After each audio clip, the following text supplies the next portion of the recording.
Hey listeners, Justin Egan with Craveworthy Brands here, and I am so excited today, so excited to introduce this episode. Why? Because we get to hear from the queen of culinary, Craveworthy Brands' very own Becca McIntyre, as she speaks to Josh Kopel on the Full Comp podcast. Becca is a master with a capital M and has decades of amazing experience grinding it out in corporate restaurant operations. She's done every job you can imagine, and she's done it flawlessly. She was an executive chef, trainer, supply chain master, and found out she actually has an amazing gift. She could speak both culinary and operations language better than anyone in the industry.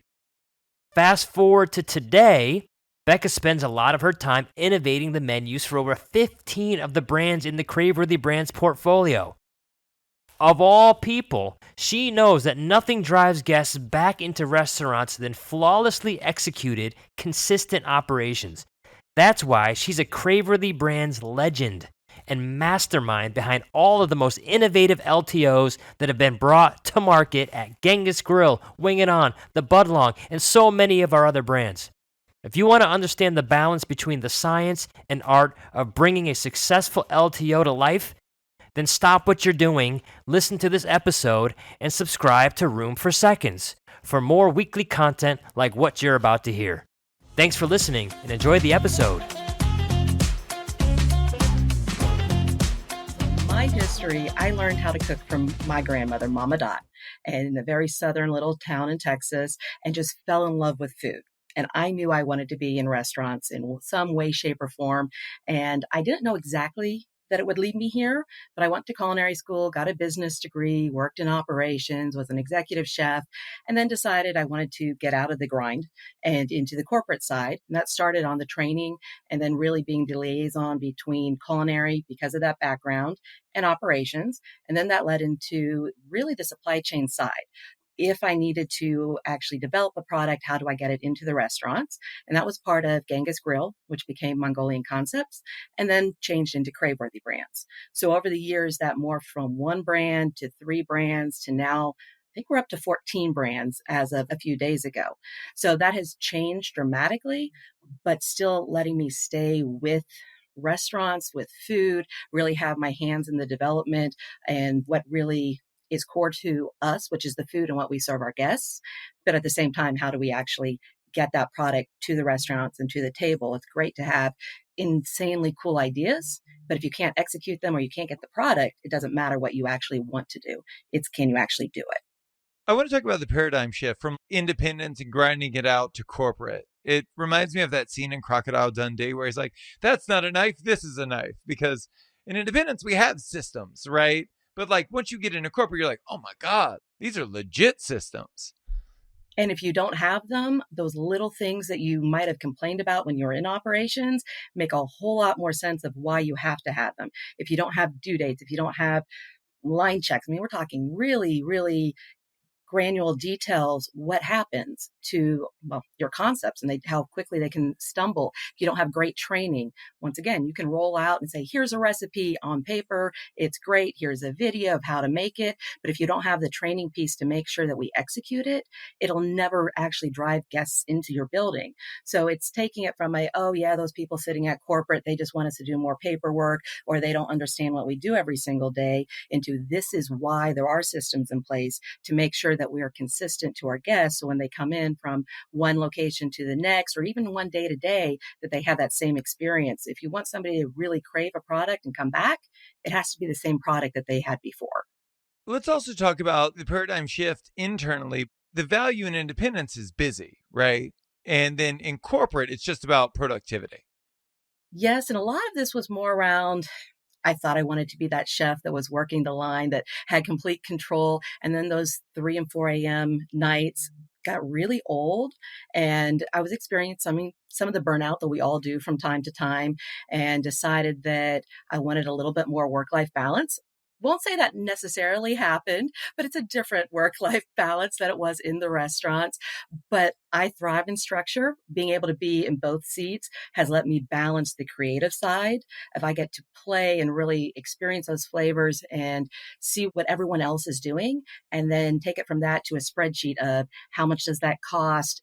Can it work logistically? What does that do to our cash on hand? What does that do to our staffing? And just that implication from the white paper, the conceptualizing to the actual restaurants. And not everything makes it through. I mean, small percentage normally makes it through once you start cutting. I'll sit down with Robert, the chef I work with a lot, and we'll white paper menus and LTO ideas, and we'll spend a week or two just cutting items going for one reason or another that just wouldn't work. Maybe it's too far advanced. Maybe it's too simple. Maybe it doesn't fit the flavor profiles that we're looking for. Maybe it doesn't fit what marketing wants to do right now. But for a lot of different reasons, and we keep all those, sometimes they come back. But for right now, that's not the right item. And we'll winnow it down to, it might be one or two items from the initial list that we really think encompasses whatever it is that we're trying to get to. And that can really vary too. During the pandemic, it was, what can I actually get in the building? Everyone was having supply chain challenges. Then we go through marketing. Does it fit the promos that they're talking about? Genghis Grill, we went through a year where every 8 weeks we had a new LTO item because we were restructuring and reinventing who Genghis Grill was. And we needed to see what our guests reacted to and really wanted. So that was so fast and so interesting to watch the data of what did our guests think we were instead of what did we have in our mind that we were. And we've used that tactic in different ways, or sometimes it's the traditional every quarter we'll do a menu update, but just really trying to understand what the goal is. Is it because we think this item is singular and will bring people back, or is it something that we just need something to talk about for marketing? We did a sriracha pop rock wings for one of our brands that we knew would never be a top seller, but won awards at festivals and was just a really awesome thing for marketing to talk about. So it's really trying to sit back and say, what's the goal? And then structuring that way. And then every once in a while, we just find something really cool that we want to play with. So we'll bring it in and try to convince the powers that be that that's the way we need to go.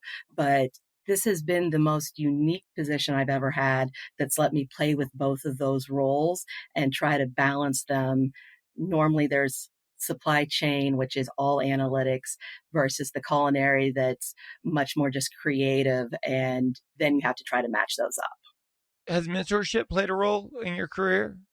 I've had some incredible mentors, very different sides. Robert Kabikoff, that I mentioned, very close friend, somebody I've worked with who constantly challenges me with, is this the right product? Are you compromising in any way that shouldn't be compromised? Or is this the right compromise? And compromise can often have a bad connotation, but it doesn't have to be. If we know that we're quick casual, I shouldn't be buying Kobe beef.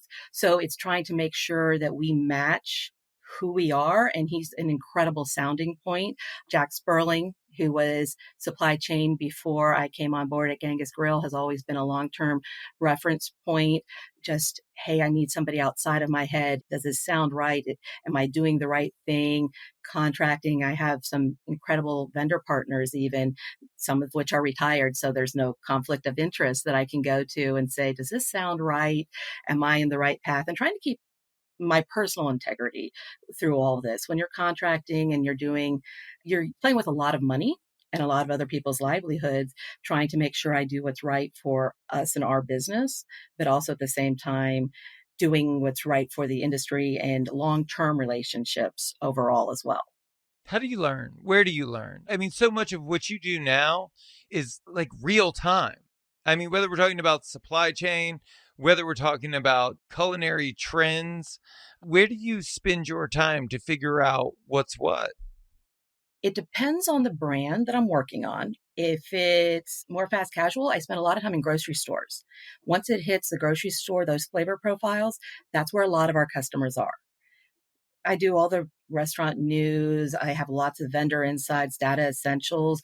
If I'm looking for something that's a little bit more elevated, that's more dining out at little higher end restaurants and seeing what's trending there, what's starting on their menus. But we have such a wide portfolio. It really depends on what I'm working on. And I do segment that a little bit. If I'm working on flat top or Genghis or BDs, it tends to be a little bit more Asian influence. If I'm looking at crafted, it's what's fun for burgers, fried chicken, what are sauce profiles. And we tend to try to we're not at the inception point. So where are we on that arc? But a lot of it's just eating food and reading and spending time with vendors and having them introduce me to what's coming up. But the most important part of that for me is being willing to say, I don't know when I don't know something. I would really limit myself if I pretended I knew more than I did. So there's a lot of times when I'm reaching out to vendors, just asking, what do you see? What do you hear?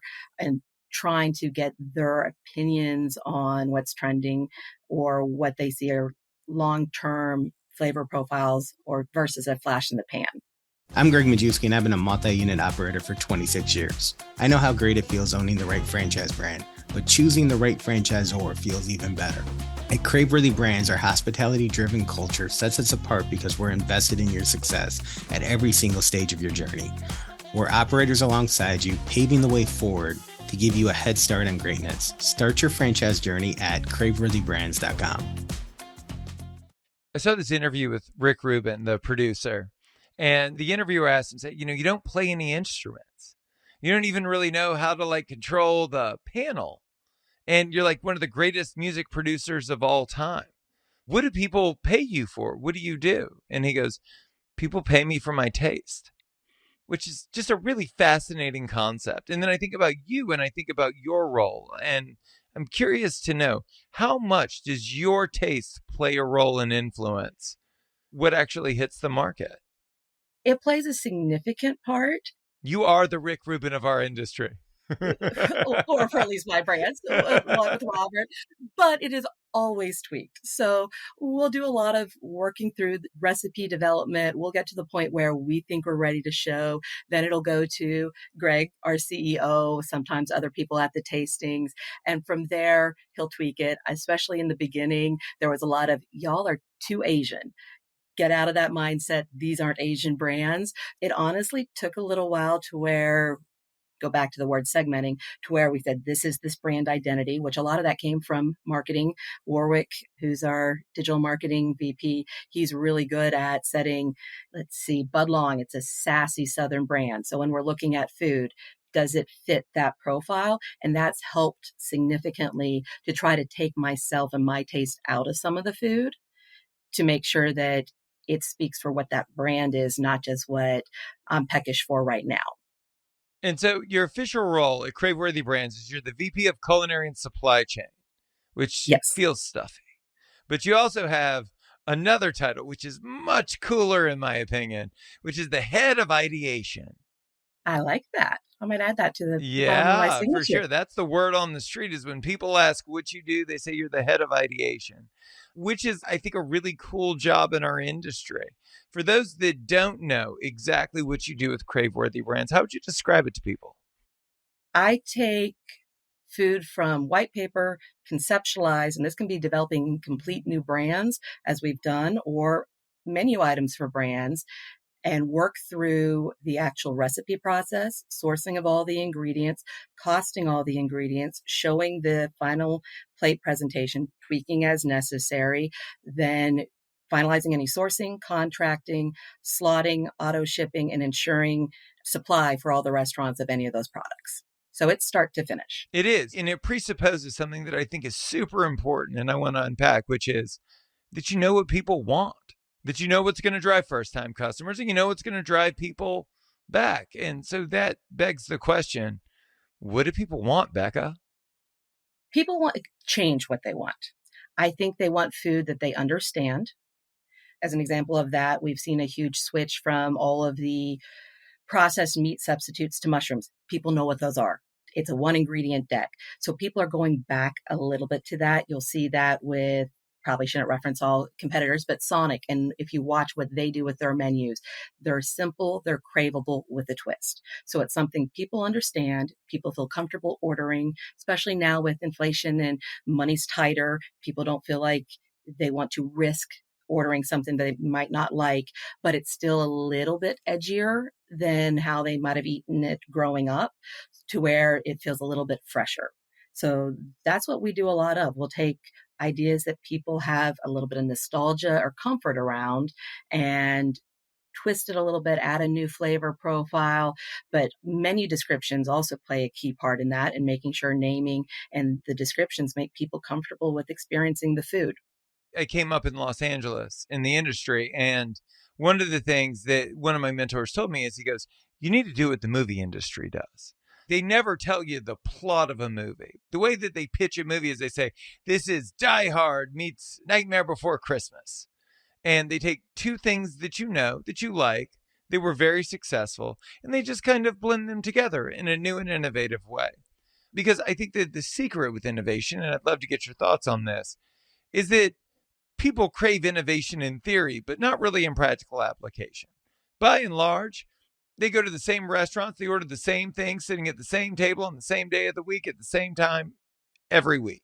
Well, think about being a regular. That's what everybody wants to be. They want people to know who they are. They want to feel comfortable where they're going. So they absolutely want to have that with their food and their experience. And I like what you just said with the movies, where you're really referencing some things that people feel very comfortable with, and you can do it in a new way, but it still has that I'm coming home. I know this is going to be good because I like these other ingredients movies for the sake of the analogy.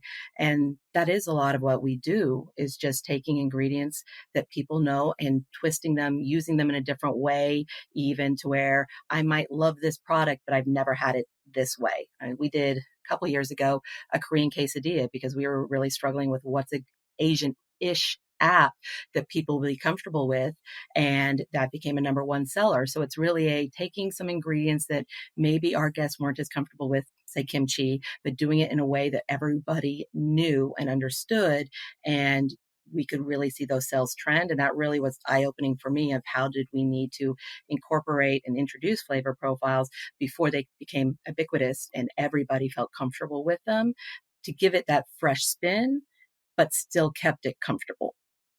Your circle of genius is LTOs, limited time offers. What do you think are some of the popular misconceptions in our industry around LTOs and how owners and operators should think about them? I think sometimes people think the only way an LTO is successful is if you sell a tremendous number of that specific item. LTOs can be used in multiple different ways. One that we've used it very successfully for is general brand awareness. You need something to talk about sometimes. Or like I mentioned, the wings, really cool.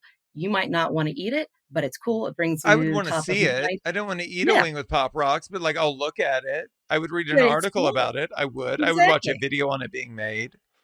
Or somebody might go, oh, that looks cool. Go look at the website. Yeah, I'll try them out. And it brings people in. So it's top of mind. Another way that we've used them very successfully, like with Genghis, is where we are rolling them in and out constantly to see what do our guests like flavor profile wise. It might not be that that specific item's going to make it on your menu, but if you're a little bit stagnant and you're trying to figure out who you are, or you're coming into a new brand, which we've done multiple times, and where there's not a lot of data around it. So how do you figure out what our guests like? LTOs are really successful for that. And you have to be willing to have some of those fail to understand where those lines are with guests. So a successful LTO can be one that fails because you now know that's my line. We're not going that direction at all. And that saves you adding something to your menu long term that just isn't a good fit. And then, of course, you have your traditional LTOs of you want to see a lot of movement on the specific item, you price it that way, it's very appealing. So that can also be really successful. I do think bad projections, switching hats over to the supply chain side, we've all been stuck with massive amounts of product that we have to burn through. So the better you get at projections and the better relationship you have, or if it's something you've never dealt with before, using common stocked items or items that already have distribution will save you a lot of pain. Create the perfect LTO for me. What are the essential elements? Like high level. I would assume what you do at this stage in the game, whether you've revealed it, whether you would articulate it this way or not, but it's modeled. There's a template that this plus this plus this plus this equals a great LTO. What are those things? I don't even actually really like this term, but I'm going to use it. Craveability. From the start, it has to have something that makes people want to try it. So that can be partially in naming, in the marketing, but most of it's your basic concept. If it's a burger or a chicken sandwich or whatever it is, the base is going to make somebody want it. And then you tweak from there. You have to have the ability to execute it is also key. We've all talked about labor constraints, how difficult it is to have something executed successfully. So you have to make sure that what you're designing meets the level of equipment, the time frame that you have, and the labor expertise that you have before you would ever consider rolling it out. So we have a craveable product that can be executed out of your facility for whatever reason. You have to have the product and it has to be at the right cost point. If you never ever, and we've all scrapped LTOs that we're getting ready to roll out and something happened, chicken a couple of years ago, went through the roof. We scrapped everything that had chicken in it. We're going back to our basics. So it has to be a viable cost point as well. Whether that's going into it knowing it's going to be a loss leader or wanting to actually make a bigger margin on it, it needs to be a good financial standpoint. You can also put yourself in a really bad financial place if you do something wrong with your costing. We've all seen companies do that as well. We've all So had companies that have done that as yeah. well. And while that's great to have the sales, Sure. you don't need sales that drive you into bankruptcy. Yes, correct. Bad balance there. So it's craveable. You can execute it, financially viable. And then it's going to be the training. As much as I would love to say I have a winning personality and I can make anyone do and produce anything I want, it is all down to our training team at that point. If you just throw out a recipe, it's not going to be successful. You have to have the tastings, you have to have the instruction, and then you have to introduce it to your guests. I've had LTOs fall flat where we've rolled it out. It's been fantastic. And we never communicated to our guests what we were doing. You won't have a successful LTO. Guests really still, especially in our restaurants, they're ordering with their eyes. They need that picture. They need that POP. So if you don't have that, and then if your servers aren't talking about it, or if we're doing a point of sale where you're coming in a kiosk and ringing it in yourself, if that's not present, you won't be successful either. Does price play a role? Are people motivated by price? When you think about price, are you just trying to make your margin, or are there opportunities to charge more? Or is there a smaller margin you're trying to achieve with the LTO? How do you think about price? That one does differ a little bit by brand. Some of our brands that are more price conscious, yes, absolutely. We will design LTOs to reach a lower price point specifically to drive guest transactions. So that can be designed for that. There are other times, some of our brands in Chicago, where we've actually been underpriced. So our guests have undervalued our brand because they thought it was a cheaper brand in a negative connotation and didn't see the value in what we were producing. So it's a very fine line. That's knowing your demographics and who you're actually trying to attract and to bring into your restaurant. In general, if it's a full priced menu item that we're LTOing, we're just trying to make that margin and to make sure that's successful. Most of our LTOs are slightly below menu price. Once again, we're trying to get that trial, we're trying to get transactions, and we want people to come in and to tell people about what they ate. And it's a lot easier to do if there's a monetary incentive. In your mind, so obviously R&D is a huge use case for this. In our industry, I think so many of us are absolutists, where it's like, I'm going to change the menu seasonally. I'm not going to test it before I do. I'm going to roll it out and brace for impact. So LTOs, I think, are a great way to transition seasonally. Also, like you said before, I think that it's great for awareness, right? Creating broad scale awareness by something that is newsworthy. But I want to talk about frequency. So are we able to actually leverage LTOs to inspire greater customer frequency? Yes.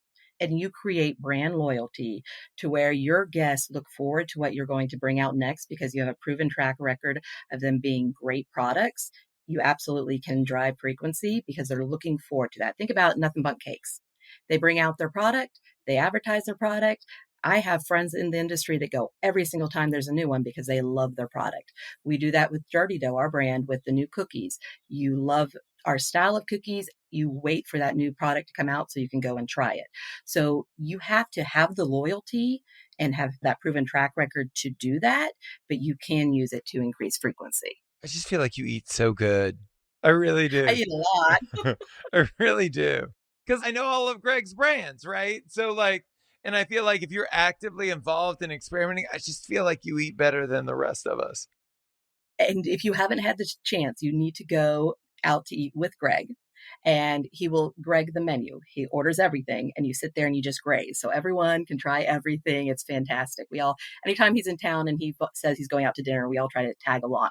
But it is a lot of fun. I've really enjoyed the breadth of brands that we have now because it's really allowed us to play in foods that I haven't for years. When you think about, we have a taco concept getting ready to open, a hot dog concept getting ready to open. We have Italian, we have breakfast, we have coffee, we have burgers, Asian, pizza, pasta.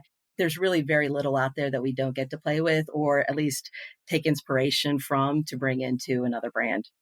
So we've talked about one side of the coin, which is ideation, creation, and all of that. But I want to spend some time talking about go to market. Because as you said before, and I think this is a frustration for a lot of the people listening, they take all this time to create it, and then nobody knows about it, and nobody sells it. So talk to me about the processes that you guys have internally implemented through all of these brands to make sure that the customers know and that the employees care. A lot of it now is digital, social media. We have moved away from a lot of the more traditional platforms for a couple different reasons, and it's not my area of expertise, but I do work with some very smart people that let me sit in and hear some of this. But one, I had already mentioned pictures. Having the visuals, incredibly important. So being able to use that for our guests, whether it's all your Facebook or any of the other brands that you use, short videos, and making sure that the frequency is there. And we still do emailing like everyone does, but especially as we're going for a slightly younger demographic, that's had to change. And then it's our teams, and it's been the old school putting together contests and talking about it. And what's important to us becomes important to our teams. We talk about playing whack-a-mole and making sure that while we're working with an LTO, that stays the most important thing, because if we drop it and we move on to something else, it's no longer important to our teams. So it comes from above, from corporate office down to our regional directors, down to the store managers, and then our teams of every day shifting it, making sure they've tried the product, making sure all the POP is out on the tables, making sure that you're auditing what they're talking about to their guests or the counter service for those brands. And then on the other side, our marketing team with the social media, making sure that they're geo-targeting, making sure that we're sending any of those that we possibly can, depending, once again, on the brand and the budget's there to keep it top of mind. And when you're talking about the different timing, if we're a lunch brand, are we hitting up all of the areas around us that have huge lunch business, or is it late night? We have a lot of brands that are snacky, fried wings, etc. Are we promoting in the correct ways? Everyone has limited budgets. So where do we need to spend our budgets to attract the right guests? And then, Simon Sinek calls it a worthy adversary. I would call it a muse. Who is it that you look to? When you look at creating the next LTO, who are the brands out there that you're like, oh, they do such a good job? They like inspire as much grace as they do rage. You said inspire, and don't let Greg hear this. A lot of the Inspire brands do a really good job. Yeah. Some of my friends laugh at me. I think Sonic has some of the best R&D out there, and what they do with flavors and simplicity of execution, I think they do a fantastic job. It does vary by brand for me and who I'm really watching, but a lot of the Inspire brands are that for me, and they're similar with so many under one umbrella that they're a good comparison. I'm Southern. So for me, Sonic is like a cathartic exercise, right? I was so upset because they rolled out popping pearls, and I've been working on that for about 18 months. But mine was in a margarita, and I'm like, I'm going to do this. And then they hit their menu. It's like, okay, fine. They win. I knew I could marry my wife when she would ride with me from Los Angeles to Fullerton, California to go to the nearest Sonic. That's how I knew it was true love. Well, and we're looking at our brands. That's a lot of our demographic, and it doesn't have to be them specifically, but what resonates there, with how many stores they have, that there really is a fan base for those flavors. Oh, absolutely. Let me ask you one more question. What should we steal from you? What are the tactics, the tools, and the strategies that are unique to you, that you're best in the world at, but that we could adopt as well to get better as restaurateurs? I think being willing to look at both sides equally. It's really easy to go, this is the coolest new thing on the block, we have to have it, without considering the logistics or financial side. Or you go, and it's too expensive, I'll never do that, don't do the innovation. So the ability to balance the two of those, I would say is actually probably my biggest strength and what I bring to the table, of looking at it however you do it, spreadsheet, whiteboard, but the pros and cons of doing any menu item LTO and being able to balance that, knowing there's pain points on both sides, but to find that perfect medium of this brings in our guests, but it's a financially viable, and I can actually bring the food to the table. The restaurant industry is filled with all these unspoken rules and traditions about how things should be done. How would you like to see our industry turn the tables to create a better future for all of us? It's a good question. I think we tend to be a little bit stuffy sometimes and stuck in our ways. The more innovative tend to be the mom and pop or the single operators. We have tended to stay more nimble as a company because we still act like we're very small. And I'd like to see that more too. And also the ability to promote from within, to recognize success. And when somebody's fresh and new, that's not bad that they have a different perspective. It's something we should really investigate and see what they bring to the table instead of being threatened. Hey viewers, thanks again for supporting Room for Seconds. If you found this episode inspiring, interesting, or any bit informative, please hit that little subscribe button down at the bottom so you never miss an episode. In my 26 years in this amazing industry, I've been blessed with incredible mentorship. This show is my way of giving back. Follow me on LinkedIn, search Greg Majewski, on Twitter, @Greg_Majewski. If you still have room for more, visit our website at media.craveworthybrands.com. You'll find more videos, shows, notes, blogs, resources, and an easy way to get in touch with the Craveworthy Brands team. I'm your host, Greg Majewski. Thanks again for tuning in to Room for Seconds.